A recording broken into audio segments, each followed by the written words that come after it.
welcome to the World Karate Federation's Decades Best, Series 3, Chapter 5. I'm looking back at the Senior Karate Championships in Bremen, Germany in 2014. And today's program is focusing on the male Kata final between Japan's Riocuna and Germany's Ilja Smorguner. And joining me to look at that bout way back in 2014 is Gakuji Tozaki from the United States, and joining me also is Patricia Esparteiro of Portugal. Welcome to both of you, and thank you for sharing your experiences with this event. Now, way back in 2014 we did have the judging system of the 4 flags.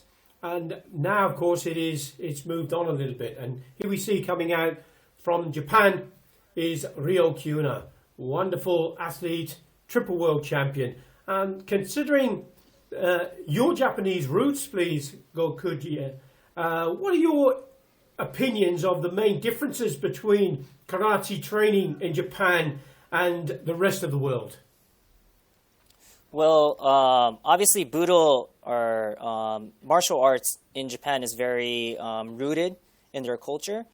So since like middle school, kids get recruited by schools to train and represent their school, basically. So their whole system, it's kind of like football and basketball in the United States. It's so rooted in their culture, they basically breed great martial artists, so that when it comes to this senior level, they have strong athletes that can compete at such high levels. So that's one main difference that I see from Japan and other states. It's just the martial arts culture is very rooted. Okay, thank you, Gakuji. And Patricia, if I can ask you now, you're the leading Portuguese kata athlete, and you have been so for the last 10 years or more. Can you tell us what would be your advice for young girls or anybody now embarking onto the kata path from your point of view? I think a lot of people still think the karate has a male sport, but it turns out that it's a big myth, and women are equally successful, if not better than men. I'm sorry, guys, but we are strong, like physically, mentally, technically, we are all in one. So I think this sport gives a lot for the woman, especially self-confidence and self-control, and a big thing that I think, in my opinion, is the empowerment for a woman. So my advice is to all women in the world should try it, and who knows, to become like a big champion or a big practice, I don't know, but all the women listening to this, you should try it. Absolutely, and I completely agree. I think they should. Now, we've just seen the completion of the kata from Riocuna, the triple world champion. He has some fantastic qualities, but in your opinion, what do you think has made him so special that he's gone on to win 3 world titles? Well, I personally know both Kiyuna and Ilja.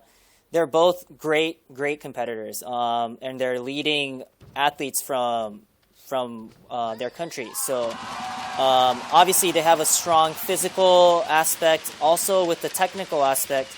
Riocuna performed Anan, which is a Ryu style kata, and he learns from Mr. Sakumoto Sensei. And Sakumoto Sensei is the leading instructor for Ryu. So I think he gets a lot of great insights and training from Sakumoto Sensei, specifically for Ryu katas. So he does have a lot of technique that a lot of people don't know. And he is able to execute that in his performance, and it really shows. Yes, indeed. And Sakamoto Sensei, of course, was also a triple world champion.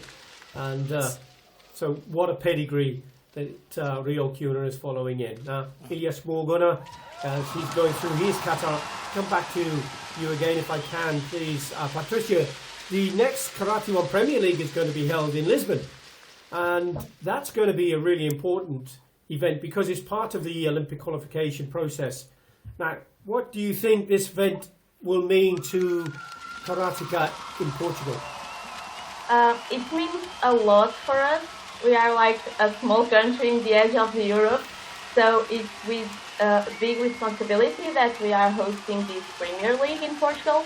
And for sure, it will dignify the sport in our country because we are a country that only sees football.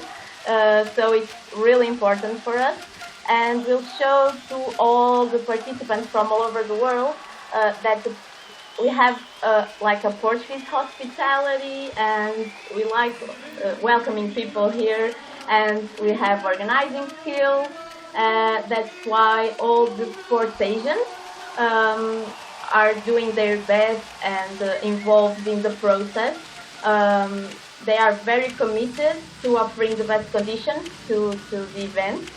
And it's like a huge event, and especially in the middle of a pandemic, so it will be really, really important for us. And as an athlete, it's also like really happy for me to compete at this stage at home. It's comfortable, it's like, it has a very special taste for me. So I think from athletes, coaches, the staff, organization, and the president, they are doing the best they can to provide the best conditions for the world elite. Fabulous. We come to the end of the Katas, and both Ilja Smorguner and Riocuna. What a fabulous final that was, and a great standard from both athletes, of course. And we're coming into the closing stages of the preparations for the Olympics, and I know that both of you have aspirations for that, and I hope that your training is going well and on schedule. You've got the Premier League to look forward to, you've got the qualification tournament to look forward to, but unfortunately we've run out of time today to talk with you any further, and I'd love to, but thank you very much indeed for your time, and thank you everybody for watching, and until next time from me, bye bye.